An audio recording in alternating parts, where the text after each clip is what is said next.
Welcome. If you've ever wanted to quickly hide or blur out a part of a photo before sending it on WhatsApp web, the latest update has made it easier than ever. Today, I'll show you how to use the new blur tool on WhatsApp web for PC, so you can protect sensitive information, or just have a little fun with your images before sharing them. First, open WhatsApp web on your computer. Make sure you're logged in and ready to go. Once you're in, head over to the chat where you want to send your photo. Look for the plus icon. It's usually at the bottom of the chat window.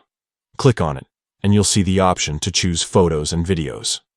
Now, browse your computer for the photo you want to send. Select it, then click Open. This will bring up WhatsApp's image editor, where you can make a few changes before sending your picture. Here's where the magic happens. Look for the blur icon in the editing toolbar. It usually looks like a droplet or a smudge tool. Click on it, and your cursor will change, letting you select the part of the photo you want to blur. Simply click and drag over the area you want to hide. You can adjust the size and intensity of the blur to make sure the information is completely concealed, whether it's a face, a document, or any other sensitive detail. Once you're satisfied with how it looks, you can add stickers, text, or just leave it as is. When you're ready, hit send.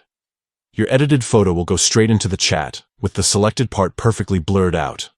This new blur feature is a great way to keep your privacy intact, or just add a creative touch to your images before sharing them on WhatsApp web. Give it a try the next time you want to hide something in a photo. It's quick, easy, and built right into the platform. Thanks for watching, and don't forget to check out more tips for getting the most out of WhatsApp web.